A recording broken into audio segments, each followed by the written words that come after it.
도종환의 시 담쟁이를 새로운 관점으로 바라본 시평을 들었습니다. 담쟁이 하나가 담쟁이 수천 개를 이끌고 결국 벽을 넘을 수 있는 이유는 맨 앞에 선 담쟁이 잎 하나 때문만이 아니다. 그 잎 하나를 밀어 올리는 수천의 잎들을 간과해서는 안 된다는 것이었습니다. 그렇습니다. 오늘 우리도 수천의 담쟁이 잎 중 하나가 되어 우리 앞에 벽을 넘어야겠습니다. 벽을 허물 능력이 없어도 벽을 넘을 의지와 끈기만 있다면 우리는 벽 너머로 갈 수 있습니다. 이 마음으로 수업을 시작해 봅시다. 이 시간에 우리가 다룰 작품은 수능특강 제7강에 실린 조선 후기의 유배가사 만원사입니다. 만원사는 여기저기서 자주 다루어지는 작품인데요. 작자 이름이 안조환, 안조원, 안도환 등 여러 가지로 전해집니다. 아마 필사본마다 이름이 다른가 봅니다.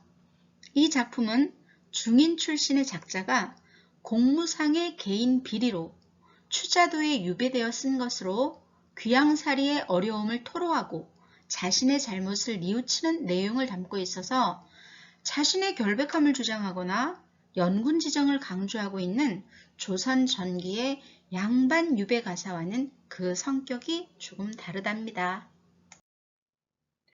이 작품은 정말 엄청나게 길어요. 만원사라 제목을 붙인 것에 절로 고개가 끄덕여집니다. 고전 문학은 교재 수록 부분뿐 아니라 전문을 알아둘 필요가 있습니다. 그리고 작품의 대강의 내용만 알고 있어도 문제가 쉽게 풀리는 경우가 많잖아요.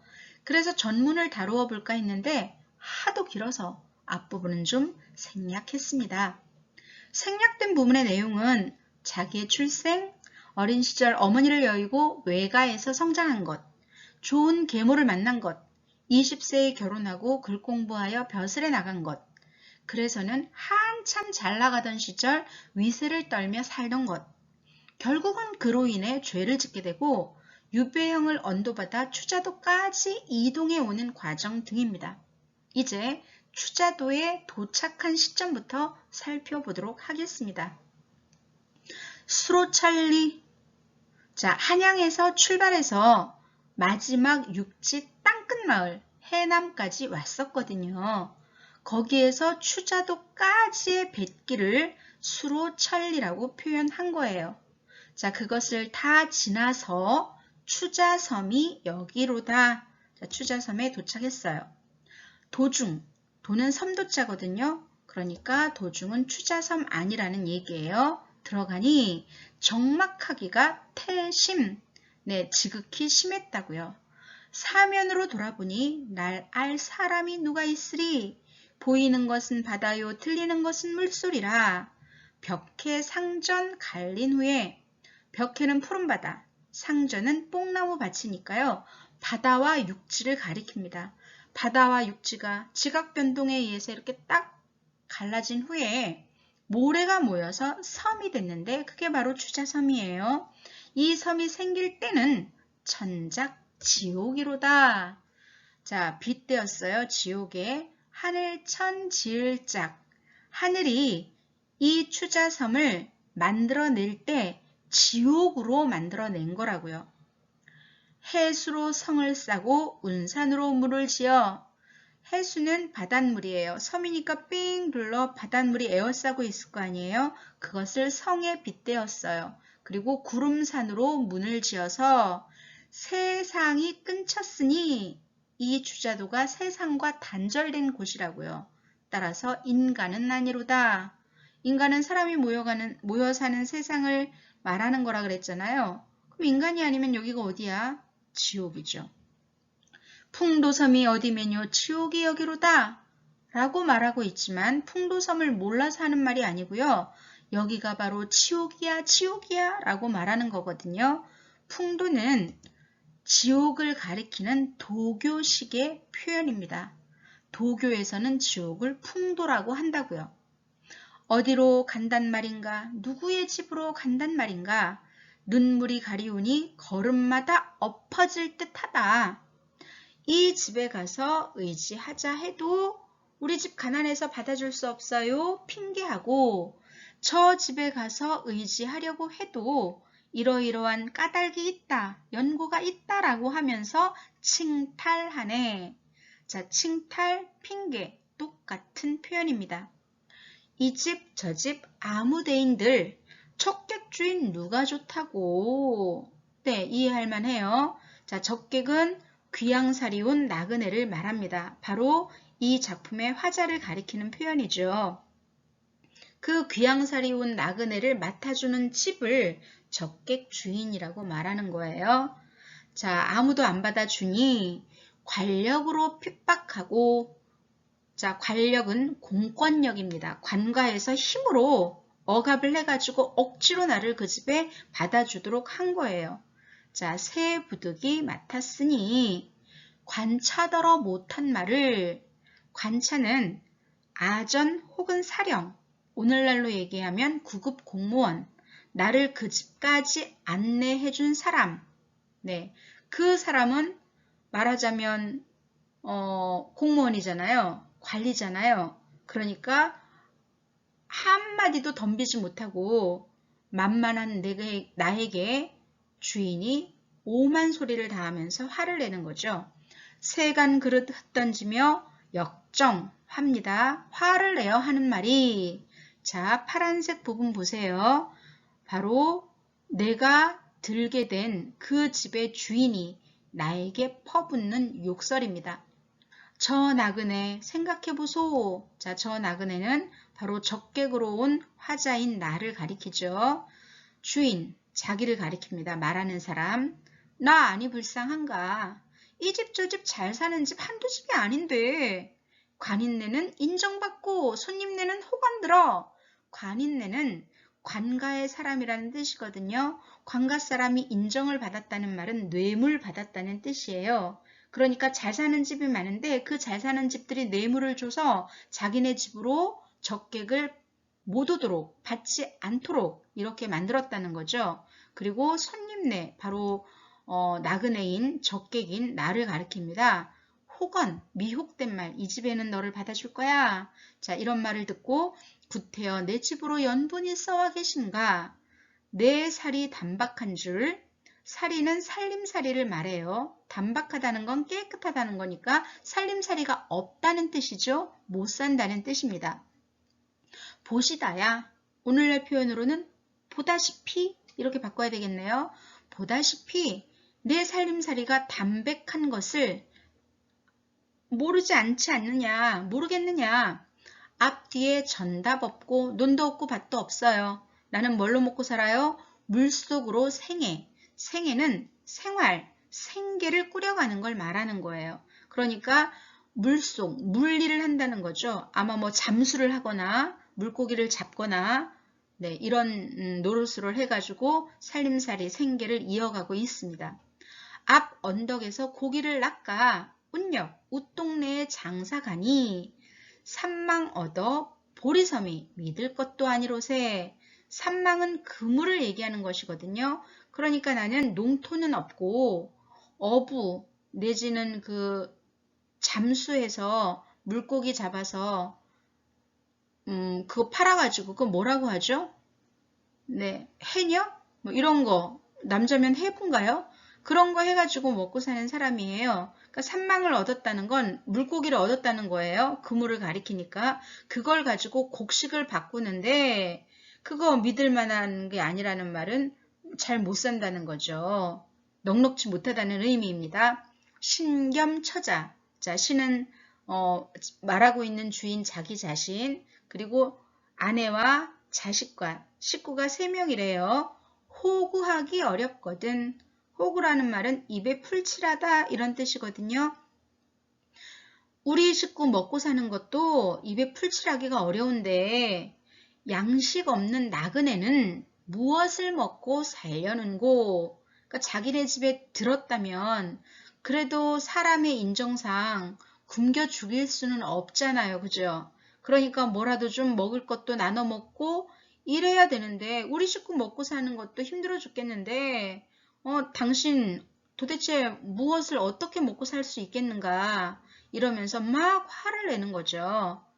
자, 이어지는 내용은 이 작품 속의 화자인 나그네, 손님, 적객의 말입니다. 집이라고 서불손가라고 했지만 아마도 서볼것인가 볼손가로 바꿔야 할 것 같아요. 집이 너무나 이 천장까지가 낮아서, 집이 높이가 낮아서 이렇게 제대로 서 있지도 못한다는 이야기거든요. 그러니까 쓰러져가는 오두막집 뭐 이런 거 상상하면 돼요.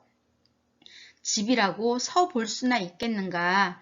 기어들고 기어서 나오며 방 한간에는 주인이 들고 있기 때문에 나그네는 방이 없어요. 잘 데가 없는.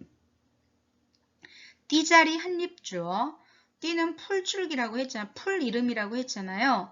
그 풀줄기로 이렇게 돗자리 만들듯이 그렇게 해 놓은 것을 한 장을 이렇게 던져줘서 첨하는 처마 밑이라고 한자어예요. 처마 밑에 거처하니 냉지에 누습, 습기 때문에 눅눅합니다.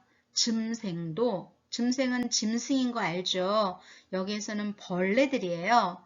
하도 할샤, 많기도 많구나. 발은 어른이 팔을 쫙 펼쳤을 때 왼손 끝에서 오른손 끝까지의 길이를 말합니다. 뺨은 손바닥을 쫙 펼쳐서 엄지손가락 끝부터 가운데 손가락 끝까지의 길이를 말합니다. 한 발이 넘는 구렁뱀, 한 뼘이 넘는 푸른 지네가 좌우로 둘렀으니 무섭고도 징그러워요. 서산에 일락 해가 지고 금운밤이라 어두운데 남북으로 집들이 두세 집 늘어서 있는데요. 송진을 이용해 밝힌 솔불이 희미하게 새어져 나옵니다. 어디서 슬픈 소리가 들려서 내 근심을 더하는데요. 그 소리의 정체는 바로 섬을 떠나는 데에 노젓는 소리입니다.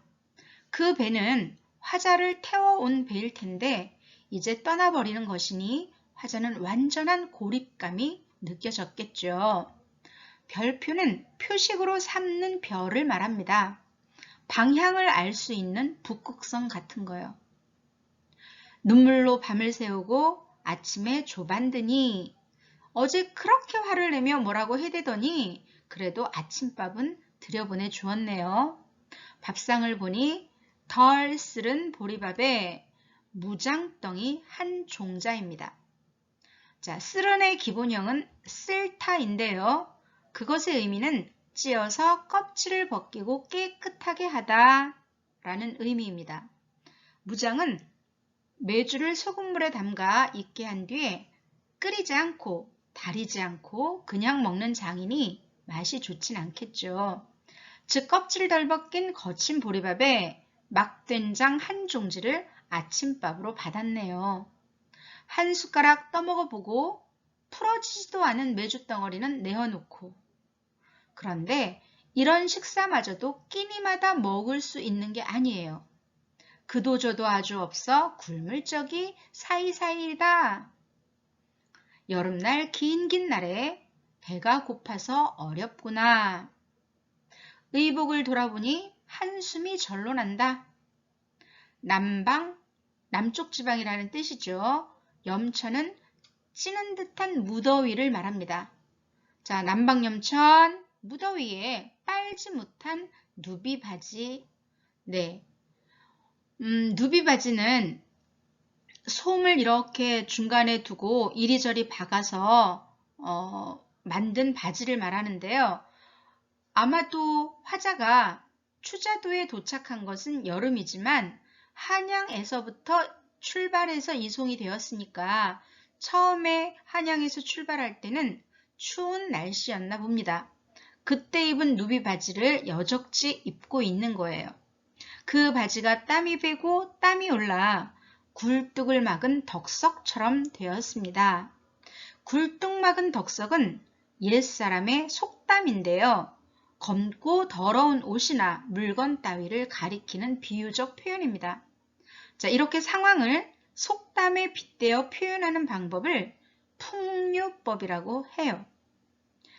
더운 날, 더운 것, 시커멓게 더러워진 것 다 두고서라도 냄새는 어이하리. 헐, 몇 달 동안이나 빨지도 못하고 입고 있는 누비바지. 그 더러운 냄새가 우리에게도 맡아지는 것 같죠? 어와, 내일이야 가련이도 되었구나. 손잡고 반기는 집, 내 안이 가옵더니.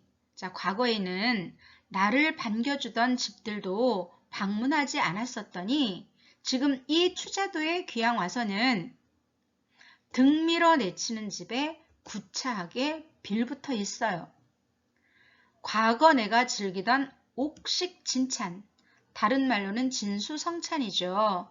그것은 어디 가고 맥반염장, 보리밥에 짠지를 대하오며 금의 화복, 화려한 비단옷은 어디 가고 현순백결 하였는고. 현순백결은 덕지덕지 기운 무더기 옷을 말합니다. 자, 이 부분을 보면 이 작품은 대구를 이루는 구절이 굉장히 많아요. 또 이 부분은 대구를 이루는 쌍에 대조되는 소재를 넣어둔 경우가 이처럼 많아요. 자, 이런 표현 방법을 대구법 그리고 대조법이라고 하죠. 이 몸이 살았는가 죽어서 귀신인가 말하니 살았으나 모양은 귀신이로다. 한숨 끝에 눈물 나고 눈물 끝에 한숨이라. 돌이켜 생각하니 어이없어 웃음이 난다. 지금 이 웃음은 자기 스스로를 비웃는 자조입니다. 이 모양이 무슨 일고 미친 사람 되었구나. 자, 자신의 먹을 것도 없고 또 입은 것은 몇 달을 빨지 못하고 입은 그 누비바지 차림이고, 자, 이러한 자신의 일상의 생활에 자조를 그려내고 있는 부분입니다. 자, 어와 보리가을 되었는가? 보리가을 붙여서 써야 해요. 하나의 단어니까요. 내가 잘못해서 띄워놓은 거예요. 보리가을이란 보리가 익어서 거둘만하게 된 때를 말합니다. 보리 수확철이 되었는가? 앞산 뒷산에 황금빛이로다. 남풍은 때때로 불어 보리 물결 치는구나. 지게를 벗어놓고 밭전자잖아요. 밭 사이에 구밀면서, 자, 얘는 기본형이 굽닐다입니다. 굽혔다 일어났다 하는 것을 말해요. 그러니까 밭 사이에 굽혔다 일어났다, 이제 사람의 모습이 보였다 안 보였다 하는데요. 한가하게 보이는 저 농부에게 묻노라. 농부야, 밥 위에 보리 술을 몇 그릇 먹었느냐? 자, 논에서 밭에서 일을 하니까 새참을 내와서 점심을 먹잖아요. 그리고 그 밥과 함께 반주로 보리로 빚은 술을 먹었는데 그걸 이제 여러 잔 마셨나 봐요. 얼굴이 이렇게 불그스름하게 변한 거거든요. 청풍에 취한 얼굴, 깨인들 무엇하리. 자, 술 깨지 않아도 괜찮다, 이런 이야기죠. 연년이 해마다 풍년이 드니 해마다 보리 베어. 마당에 두드려서 이게 보리타작입니다. 방아에 쓸어내요. 우리에게는 쓸타보다 찢타가 더 익숙하죠. 방아에 찧어서. 일부분은 밥을 하고 일부분은 술을 하여 밥 먹어 배부르고 술 먹어 취한 후에 한 포고복 배불러 잘 먹었다 하면서 배를 두드리는 행동을 말하는 거예요. 격양가는 풍년이 들었음을 기뻐하는 노래입니다. 자, 농부가 한 포고복 하면서 격양가를 부르는 소리를 듣고 농부의 흥겨움이 이런 줄 알았더라면 공명을 탐치 말고 농사를 힘쓸 것을. 어머, 이거 정약용의 보리타작 마지막 부분하고 내용이 똑같죠. 백운이 즐거운 줄 청운이 알았으면, 자, 백운과 청운 비유적 표현인 것 다 알죠. 백운은 홍진을 버린 무심의 삶, 청운은 높은 지위나 벼슬을 의미합니다. 즉 세속적 욕망을 버린 삶이 부귀와 공명을 탐하는 삶보다 행복하다는 것을 알았더라면 탐화봉접, 꽃을 탐하는 벌과 나비가 그물에 걸렸으랴. 그러니까 세속적 욕망 때문에 죄까지 저지른 자기 자신을 봉접, 벌과 나비에 빗대고 있습니다. 어제는 옳던 일이 오늘이야 왠 줄 아니. 자, 왜다, 그르다, 옳지 않다죠. 그러니까 어제 옳다고 생각했던 그것이 오늘에야 와서야 잘못된 것이었다는 것을 알게 되었다고요. 따라서 뉘우치는 마음이 없지야 않지만 범 물릴 줄 알았더라면 깊은 산에 올라갔을 리가요. 떨어질 줄 알았더라면 높은 나무에 올라갔을 리가요. 천둥이 칠 줄 알았더라면 잠깐 누대에 올라갔을 리가요. 배가 파선할 줄 알았더라면 세금으로 받은 대동미 이것을 이 배에 실었을 리가요. 실수할 줄 알았더라면 돈 내기 장기판을 벌렸으려고요. 죄를 지을 줄 알았더라면 공명을 탐했을 리가요. 산진매, 수진매와 해동청, 보라매가 앞에 산진매 이렇게 쓰인 것은 매의 오기입니다. 자, 이 네 가지 산진이, 수진이, 해동청, 보라매는 여러 가지 매를 가리키는 다양한 이름이에요. 자, 아무튼 매가 심수총림, 깊고 울창한 숲속에 들어가서 산개야양, 자, 산과 야는 들판이죠. 그러니까 방목해서 키우는 닭 개자이고 양양자입니다. 닭과 양, 즉 가축들을 꿰어차고 하늘로 날아올라요. 그러다가 아깝다 걸리었다, 두 날개가 걸리었다. 먹기에 탐심나서 보라매가 가시나무에 날개가 걸렸다고요. 형극이 가시나무입니다. 자, 여기까지 나와 있는 내용은 바로 자기 자신 빗댄 거예요. 사리사욕을 부리다가 죄를 지어서 귀향을 오게 된 자신을 매에 빗대고 있는 부분입니다. 자, 이제 이렇게 귀향 와서 빌부터 사는 집에 주인네에게 핍박당하는 장면이 이어집니다. 어와 민망하다, 주인 박대 민망하다. 아니 먹은 술도 안 먹고 막 헛주정을 부려요. 주인이 욕설조차 비경하다. 자, 너무 슬프다. 혼잣말로 궁시렁궁시렁, 혼잣말인 것처럼 궁시렁궁시렁 나 들으라고 하는 말이, 자, 밑에 파란색 글씨 보이죠? 이것은 주인네가 화자에게 하는 말입니다. 건너집 나그네는, 자, 아마 그도 적객이겠죠. 정승의 아들이요 판서의 아우로서, 자, 정승 판서는 아주 높은 벼슬의 명칭입니다. 나라에 득죄하고 죄를 짓고 절도 뚝 떨어진 섬, 외딴 섬에 들어와서 이전 말은 하도 않고, 자, 이 이전 말을 하지 않는다는 건 라떼는 말이야 하는 걸 말하는 거예요. 그런 말 안 한다고요. 자기 자신의 잘 나가던 시절을 곱씹지 않는다는 말입니다. 그리고 여기 사람, 즉 섬 사람의 일을 배워 고기낚기, 나무베기, 자리치기, 자리짜기죠. 신삼기, 집신을 만드는 것을 삼는다고 해요. 보리동량 하여다가 주인집 양식까지 보태주는데 한 군데는 말하자면 자기 집을 말하는 것이겠죠. 우리 집은 무슨 일로 하루 이틀 몇 날이 되도록 공짜밥만 먹으려 하는가. 쓰라고 생긴 10손가락 꼼짝도 안 하고 걸으라고 생긴 2다리는 움직이지도 않네. 썩은 남개, 남개는 나무에라는 뜻입니다. 썩은 나무에 박은 끓인가, 전당 잡은 촛대런가. 썩은 나무에 박혀있는 끌, 전당포에 잡힌 촛대, 다 쓸 수가 없죠. 주인네가 화자 보고 쓸모가 없다고 구박하는 거예요. 종을 찾는 양반인가, 빚받으러 온 채주인가, 채권자인가, 즉 자신이 종도 아니고 빚진 사람도 아닌데 왜 적객을 모셔야 하느냐 하는 거죠. 같을 동 다를 이, 권당은 친척이라는 뜻이에요. 그러니까 성이 같거나 다른 친척. 우리 친가 쪽 친척은 성이 같죠. 외가 쪽 친척은 성이 다르죠.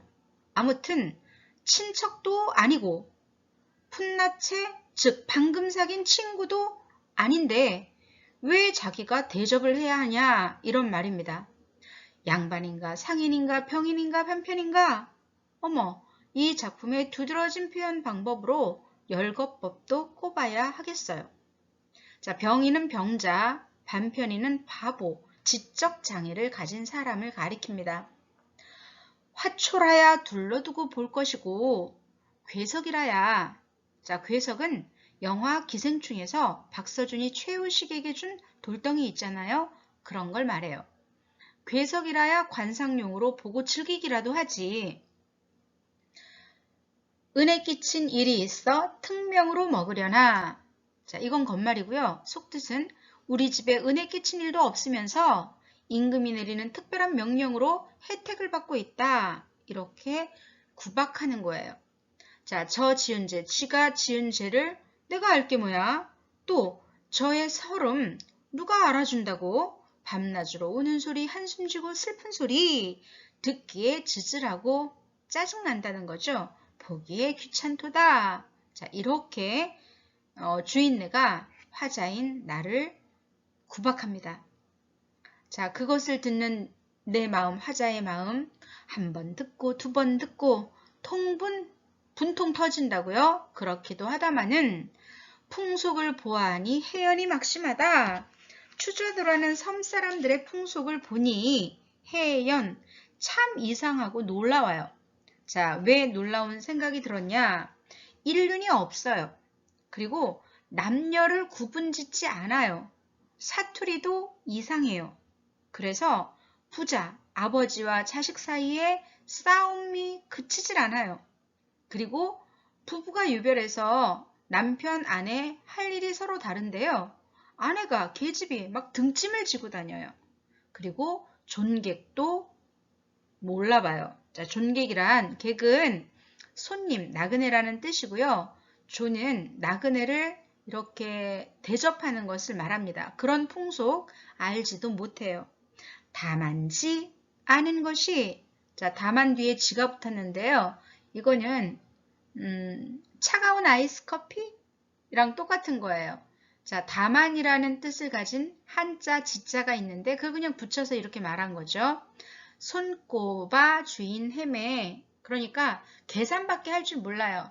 그런데 그 계산이라는 것도 왼손가락 하나 둘 셋 넷 다섯, 오른손 하나 둘 셋 넷 다섯 요렇게밖에 셀 줄 모른다는 뜻이에요. 자, 실제로 제대로 된 사람이라면, 인간이라면 예의 염치 알아야겠고요. 효제 충신, 부모에 대한 효와 형제 간의 우애와 임금에 대한 충성심, 그리고 친구들 사이에 신의 같은 것 알아야 하는데요. 그거 다 몰라요.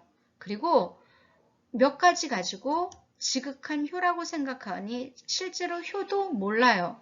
자, 예의 염치 대신에 그들은 포악과 탐욕이 가득 찼어요. 효제 충신 그런 거 따질 줄 몰라요. 그들이 따지는 것은 분과 전, 이거 돈을 세는 단위거든요. 푼돈의 단위거든요. 말하자면 10원짜리, 100원짜리 이런 거 얘기하는 거예요. 이게 100원짜리야, 10원짜리야? 뭐 이런 거 따지는 거. 그 다음에 승합이라고 하는 건 옛날에 이렇게 됐박이라고 있었는데요. 곡식의 부피를 잴 때 사용하던 도구를 말하는 거예요. 그러니까 그런 거 조그만 거 이렇게 따지는 거 그런 거밖에 할 줄 몰라요. 자, 그 다음에 효도 모르고요. 그냥 한두 가지 자기네가 하고 있는 것으로 효를 다한다고 생각해요. 자, 실제 효라 함은 혼정신성이고 출필고 반필면 이것이 효성이거든요. 자, 그런데 그런 것들 이 사람들에게는 없어요. 혼정신성은 밤에 잠자리에 들 때 부모님 잠자리 이렇게 보살펴 드리고 또 아침 일찍 일어나서 밤새도록 편히 잘 주무셨는지 살펴보고 이게 혼정 신성이에요. 그런데 그렇게 살피는 건 부모를 살피는 것이 아니라 보리쌀 항아리만 맨날 그렇게 살펴요. 보리 담은 대도. 그것만 혼정신성 하듯이 살핀다고요. 자, 그 다음에 출필고 다녀오겠습니다. 밤 필면 다녀왔습니다. 하는 인사는 할 줄을 몰라요. 벙어리 저금통 같아요. 자, 벙어리 저금통이 그 시절에도 있었어요. 옛날 고전 수필에 보면 아기설이라고 하는 것이 있는데요. 거기에 나오는 아기가 벙어리 저금통을 말해요. 그러니까 이렇게 동전을 집어넣을 때 입이 있잖아요. 그런데 그건 말하는 입이 아니잖아요. 돈을 모으는 입이잖아요. 여기서 돈 모으는 벙어리라 라고 한 것을 인륜을 알지 못하고 그냥 돈만 알고 그런 사람들, 그 추자도 사람들을 벙어리 저금통에 빗댄 거예요. 자, 왕화가 불급하니 왕화는 임금의 교화, 임금의 다스림을 말합니다. 그것이 여기까지는 불급, 미치지 못하니 이곳의 사람들은 하는 일, 행사가 견융과 같아요. 견은 개고요. 융은 오랑캐 융자입니다. 그러니까 짐승 같고 오랑캐 같고 그 사람들이 하는 일이 다 그렇다는 이야기예요. 자, 인심. 그들 사람의 마음가짐이 이러니 인사, 사람으로서의 하는 일을 책망할 수가 있겠어? 라고 얘기하네요. 자, 내 귀향 아니라면 귀향이라고 쓰여 있지만 이것은 귀양이에요. 자, 이 사람은 중인이라고 얘기했잖아요. 근데 꼭 중인이어서 만도 아니고 그리고 사실 이 작품이 노래가 굉장히 널리 퍼져서 필사본이 많다고 전해져요. 그러니까 이렇게 입에서 입으로 전해지고 글자로 옮기고 하면서 맞춤법 엉망진창으로 쓴 거죠. 그러니까 그냥 소리 들리는 대로 말하는 대로 그냥 이렇게 주워들어서 쓰고 있는 거예요. 말하자면 우리 왜 그 맞춤법 웃기게 틀리는 거 보는 거 있잖아요. 뭐 이래라 저래라 할 때 일해라 절해라 이런 거 뭐 알죠? 수박 겉핥기 그러면 수박 겉핥기 이렇게 우스꽝스럽게 써놓은 거 보고 막 웃잖아요. 우리가 그것처럼 이 사람은 귀양 온 건데 그것을 귀향이라고 써놓은 거죠. 자, 내가 귀향만 오지 않았다면 이런 모양 보았으랴. 그러니까 모든 걸 누구 탓으로 돌리는 겁니까? 자기 자신의 탓이라고 얘기하는 거예요. 그러니까 이 추자도 사람이 정말 사람답게 살지 못하는 인륜을 저버린 그런 모양새를 하고 살아가고 있는데 그래서 내가 이렇게 대접도 못 받고 이렇게 마구 구박당하며 있는데 그런데 사실 내가 귀향만 안 왔으면 이 꼴 저 꼴 안 봤을 거잖아요. 그래서 모든 게 내 탓으로 소이다 라고 자책하고 있는 거라고요. 조그마한 실개천에 소경놈, 장님이죠. 장님이 길을 가다가 개천을 건너다가 발이 빠져도 자기 눈먼 것을 탓하지 여기 왜 개천이 있어가지고 개천만 없었으면 안 빠졌을 텐데 이렇게 개천 원망을 하지는 않는다는 거예요. 자, 그러니까 나도 자기 탓이라고 생각한다고요. 임자가 아니라서 나를 보고 짖는 개를 꾸짖어 무엇하겠는가. 아마도 할 일 없이 생애를 생각하고 앞에서도 생애는 생활, 생계를 말한다고 얘기했죠. 어떻게 먹고 살 일을 찾아야 할지 이것을 생각하고 낚시를 하려고 하니 물멀미가 나는 거예요. 나무 베기를 하자 하니 나무를 베본 적이 없어서 힘이 모자라서 할 수가 없어요. 자리를 치려고 하고 또 신을 삶으려고 했더니 그건 다 기술이 필요한 거잖아요. 그러니까 할 줄을 몰라서 할 수가 없어요. 아이고 동량이나 하여보자. 탈망건, 망건은 벗고 갓으로 이렇게 얼굴을 가려서 쓰고 홑 중치막. 중치막은 예전에 선비들이 입던 웃옷의 하나입니다. 가슴께에 이렇게 띠를 묶어서 입었던 옷인데요. 홑이라 함은 한 겹으로 되었다는 여름용 옷이라는 뜻이에요. 자, 그것을 끄르고 총만 남은 헌 집신에 뒤축은 다 달아서 없고 앞쪽만 이렇게 남아있는 헌 집신에 가느다란 살을 가진 부채로 차면 얼굴을 가리고 남초 없는 빈 담뱃대. 남초는 그 담뱃잎을 말하거든요. 담배가 풀이잖아요. 그게 남초예요. 자, 남초도 집어넣지 않은 빈 담뱃대를 그냥 폼으로 입에 이렇게 가지고서 비슥비슥 걷는 걸음마다 눈물 난다. 나 지금 동양 나온 거잖아요. 세상 인사 꿈이로다. 내 일은 더욱 꿈이로다. 엊그제는 부귀자요. 오늘 아침 빈천자라. 부귀자였을 때가 꿈인 거야? 아니면 지금 이 빈천자로 살아가는 오늘이 꿈인 거야? 이렇게 생각하는 건데요. 뒤에 이어져 나온 것들은 우리가 공부를 할 때, 옛날 그 선비들이 글 공부할 때 고사 중에 꿈과 관련 있는 고사를 여기다 다 갖다 끌어다 집어넣은 거예요. 자, 꿈의 구체적인 내용은 언급하지 않겠습니다. 여기에서는 그것에 담겨있는 의미는 아무것도 중요하지 않고요. 말 그대로 아무 말 잔치거든요. 그런데 우리 EBS 교재에서는 이 아무 말 잔치를 뭐라고 표현하고 있냐면 확장적 서술과 희화하다라고 해서 이 작품의 두드러지는 특징으로 꼽고 있어요. 자, 잠시 후에 또 다시 설명해 볼게요. 일단 꿈의 종류 보겠습니다. 장주, 호접, 황홀하니 어느 것이 전 꿈인고 한단치보 꿈인가 남양초려 꿈인가 화서몽, 칠원몽, 남가일몽 이 모든 것들이 고사를 가지고 있는 옛 그 경전, 고전 속에 꿈과 관련 있는 단어들이에요. 자, 이런 것들을 쭉 나열하고 나서 몽중의 흉사, 흉측한 일이 꿈이 이러하니 왜 꿈은 실제와 반대라고 하잖아요. 그러니까 어제 꿈이 너무 험했으니 오늘 아침 새벽에는 대길 좋은 일이 생길 것이다 라고 그냥 말하는 거예요. 습관적인 말하기죠. 자, EBS 교재에서의 확장적 서술 얘기해 볼게요.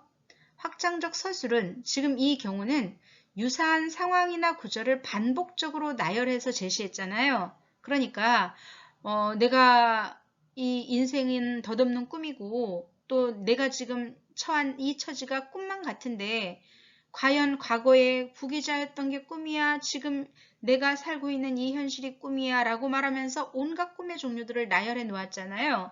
자, 이것을 통해 화자의 정서나 사건 등을 강조하여 전달하는 것, 이것을 확장적 서술이다 라고 EBS에서는 설명하고 있습니다.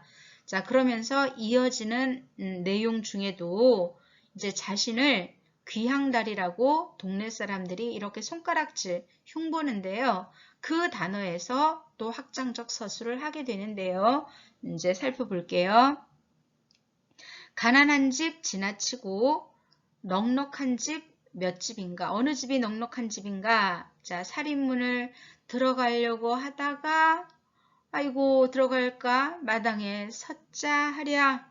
철없는 어린 아이가 또 소같은 젊은 계집이 나를 보고 손가락질을 하면서 막 나를 가리키면서 귀향달이 당연히 아니죠. 귀양달이겠죠. 그냥 들리는 대로 그렇게 맞춤법 엉망으로 쓴 거예요. 자, 귀향달이 온다 하니 어와 고이하다, 다리 지친 고이하다. 이게 뭔 얘기냐. 귀향 온 사람을 낮추어서, 낮잡아서 귀향달이라고 불렀다는 거예요. 우리가 뭐 시골에 사는 사람들을 촌뜨기, 시골뜨기, 이렇게 뜨기라고 붙이잖아요. 그런 거하고 똑같은 것처럼 귀향달이라고 불렀대요.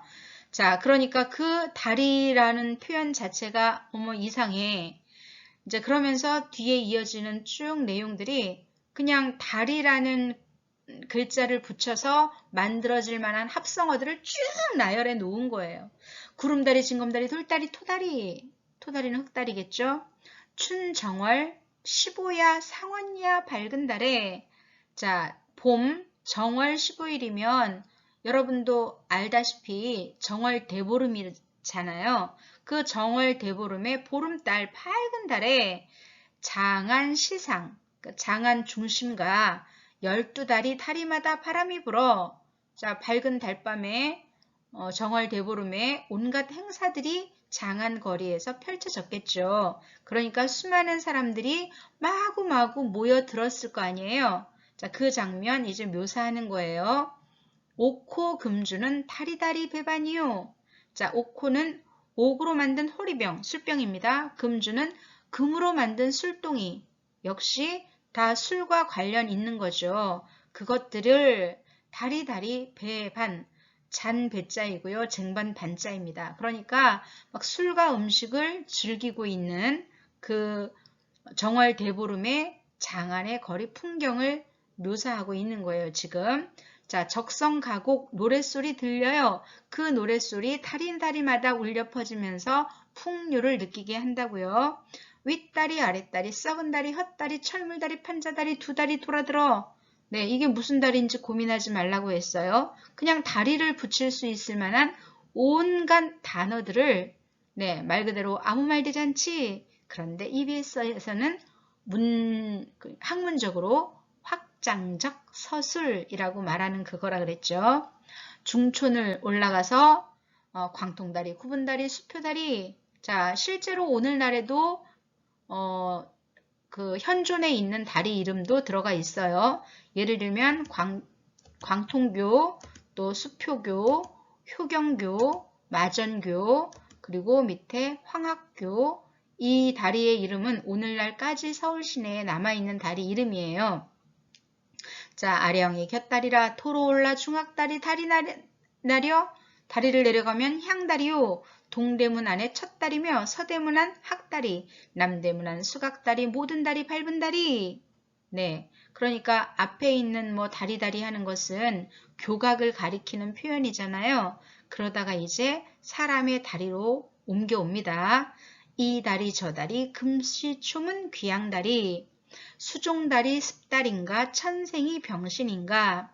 수종다리는 이렇게 퉁퉁 부은 다리를 부종이 생겨서 부어있는 다리를 말하고요. 또 습다리는 뭐라고 할까요? 저기 그 발가락 사이에 습진처럼 생기는 거 있잖아요. 네, 그런 다리를 말하는 거예요. 천생, 태어날 때부터 병신인가? 아마도 이 다리는 실족하여 병든 다리. 자, 그러니까 앞에 교각을 이야기하는 다리로 말하다가 밑으로 내려가서는 인체의 다리를 이야기합니다. 두 손길을 축 늘어뜨리면 이 다리에 가깝죠. 자, 뒤에 정말 깜짝 놀랄 만한 언어 유희가 등장한답니다. 아이고, 너무 길어서 오늘은 여기에서 마쳐야겠어요. 깜짝 놀랄 언어 요인은 후편에 이어집니다.